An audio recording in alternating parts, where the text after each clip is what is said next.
வணக்கம். ஐஸ் பிரியாணி சேனலிற்கு உங்களை அன்புடன் வரவேற்கிறேன். இன்னைக்கு நம்ம மஷ்ரூம் பிரியாணி எப்படி பண்றதுன்னு பார்க்கலாம்.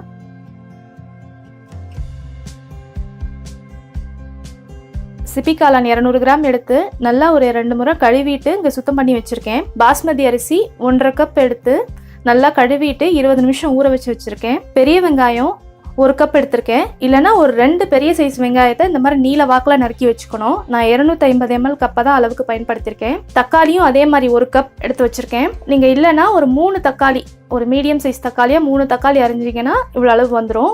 ஒரே ஒரு பச்சை மிளகாய், 3 டீஸ்பூன் இஞ்சி பூண்டு விழுது, 1/4 கப் ப்ளஸ் ஒரு 2 டீஸ்பூன் தயிர் எடுத்து வச்சுருக்கேன். இப்போ 1 கப் அரிசிக்குன்னா 1/4 கப் போதும். நான் மேலே ஒரு 1/2 கப் எடுத்துருக்கிறதுனால ஒரு 2 டீஸ்பூன் சேர்த்து வச்சுருக்கேன். அதில் தயிர், புதினா இலை 1 கைப்பிடி, கொத்தமல்லி 1 கைப்பிடி, 2 டீஸ்பூன் மிளகாய்த்தூள், 2 டீஸ்பூன் கொத்தமல்லி தூள், 1/2 டீஸ்பூன் மஞ்சள் தூள், தாளிக்கிறதுக்கு ஒரு பிரிஞ்சி இலை பெரிய இலையாக எடுத்திருக்கேன். இதை நம்ம 2ஆக நறுக்கி போட்டுடலாம். சோம்பு 1/2 டீஸ்பூன், மிளகு ஒரு 8 மிளகு, நட்சத்திர சோம்பு 1, கல்பாசி கொஞ்சம், ஜாதிபத்திரி கொஞ்சம், மராத்தி மொக்கு 2, கிராம்பு 6 கிராம்பு, பட்டை 1 இன்ச் அளவு 2 துண்டு எடுத்திருக்கேன், 4 ஏலக்காய் எடுத்திருக்கேன். இப்போ இதில் இந்த மராத்தி மொக்கு தவிர மீதி எல்லாத்தையுமே நம்ம உரலில் வந்து நல்லா இடித்து சேர்த்துடலாம். ஏன்னா இதில் நான் கரம் மசாலா எதுவும் சேர்க்கலை. அதுக்கு பதிலாக இது எல்லாத்தையும் நல்லா நினச்சி நம்ம எண்ணெயில் சேர்த்துட்டாவே போதுமானது. முந்திரி பருப்பு ஒரு 10 முந்திரி பருப்பு முழுசாக எடுத்திருக்கேன். முந்திரி பருப்பு போட விருப்பம் இல்லைன்னா விட்டுடலாம். செய்யறதுக்கு கடலெண்ணெய் எடுத்திருக்கேன், மரச்சிக்கி எண்ணெய். நீங்கள் நெய் வேணாலும் பயன்படுத்திக்கலாம். இந்து உப்பு எடுத்திருக்கேன், நான் கல் உப்பு எடுத்து வச்சுருக்கேன். இப்போ நான் இங்கே சொன்ன இந்த டீஸ்பூன் அளவு எல்லாமே இந்த ஸ்பூனில் தான் நான் எடுத்திருக்கேன். இப்போ இதில் இந்த மராத்தி மூக்கு தவிர மீதி எல்லாத்தையுமே நம்ம உரலில் நச்சுட்டு செய்ய ஆரம்பிச்சிடலாம். பாருங்க, இப்போ நான் இந்த பாத்திரத்தில் ஒரு 8 ஸ்பூன் எண்ணெய் சேர்த்துருக்கேன். இந்த எண்ணெய் சூடாகட்டும். பாருங்க, எண்ணெய் சூடாயிடுச்சு. இப்போ நான் இந்த உரலில் நச்சு வச்சுருக்கேன் இந்த மசாலா பொருட்கள் எல்லாத்தையும் சேர்த்துடுறேன். கூடவே இந்த பிரியாணி இலை, இந்த மராத்தி மொக்கு வந்து நீங்கள் நச்சு சேர்த்திங்கன்னா கொஞ்சம் கசப்பு தெரியும். அதனால தான் அதை முழுசாக சேர்த்துருக்கேன். முந்திரி பருப்பு சேர்த்துடலாம். அடுத்தது வெங்காயமும் பச்சை மிளகாயும் சேர்த்துடலாம். இந்த வெங்காயம் வதங்கிடுச்சு. இல்லை தக்காளி சேர்த்துடலாம்.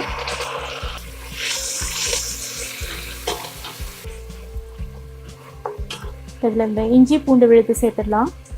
புதினா, கொத்தமல்லி நல்லா கலந்துடலாம்.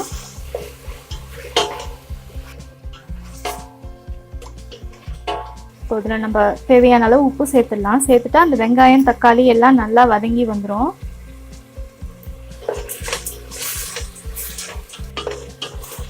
இதில் மிளகாய்த்தூள், கொத்தமல்லி தூள், மஞ்சள் தூள் இது எல்லாத்தையும் நம்ம நல்லா ஒன்றா கலந்துடலாம். இப்போ இதில் நம்ம தயிர் சேர்த்துடலாம். இப்போ இங்கே பார்த்தீங்கன்னா தெரியும், இதெல்லாம் நல்லா வதங்கிருச்சு. மேலே எண்ணெய் பிரிஞ்சு வருது பாருங்கள். இதில் நம்ம காளானை சேர்த்துட்டு ஒரு 2 நிமிஷம் ஒரு மிதமான தீயில வச்சு அதை நல்லா பெரட்டி எடுத்துடலாம்.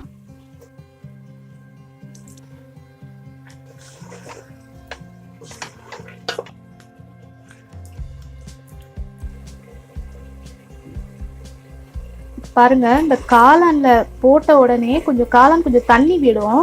இப்போ அந்த தண்ணி எல்லாம் நல்லா சுண்டிடுச்சு பாருங்க. இப்போ இதில் நம்ம தேவையான அளவு தண்ணி சேர்த்துட்டு அதுக்கப்புறம் அரிசி சேர்த்து நம்ம மூடி வச்சிடலாம். நான் வந்து இந்த கப்பை தான் அளவுக்கு பயன்படுத்தினேன். 250 ml கப்பில் தான். இதில் தான் 1.5 கப் அரிசி எடுத்தேன். 1 கப் பாஸ்மதி அரிசிக்கு 1.5 கப் தண்ணி கணக்கு. இப்போ இதில் நான் தண்ணி சேர்க்குறேன். இப்போ இதில் நம்ம அரிசியும் சேர்த்துடலாம்.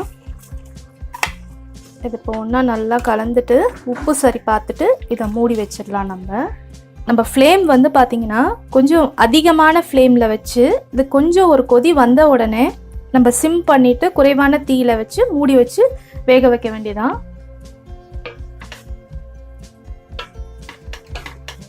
இங்கே பாருங்கள், இது இப்போ கொதிக்க ஆரம்பிச்சிருக்கு. இப்போ நம்ம தீ வந்து குறைவான தீயில வச்சு இதை மூடி வச்சிடலாம். இப்போ இதை மூடி வச்சு ஒரு 1/4 மணி நேரம் ஆயிடுச்சு. எப்படி இருக்குன்னு பார்க்கலாம். நம்ம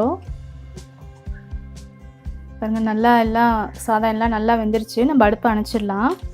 இது இப்போ ஒரு 5 நிமிஷம் கொஞ்சம் சூடு ஆறட்டும். இப்போ உடனே நம்ம இதை கலந்தோம் அப்படின்னா அந்த அரிசி வந்து உடைய வாய்ப்பு இருக்குது.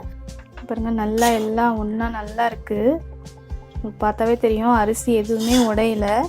சுட சுட மஷ்ரூம் பிரியாணி தயாராகிடுச்சு. பாருங்கள், மஷ்ரூம் பிரியாணி ரொம்ப சுலபமாக தயார் பண்ணியாச்சு. இது இன்றைக்கி நாங்கள் எங்கள் வீட்டில் வெங்காய பச்சடி, மஷ்ரூம் 65, நான் கொஞ்சம் மஷ்ரூம் எடுத்து மஷ்ரூம் 65 போட்டுட்டேன், அது கூட சேர்த்தே சாப்பிட போகிறோம். நீங்களும் இந்த ரெசிபி உங்கள் வீட்டில் ட்ரை பண்ணுங்கள். ட்ரை பண்ணி பார்த்துட்டு உங்களோட கருத்துக்களை என்னோட பகிர்ந்துக்கங்க. நன்றி.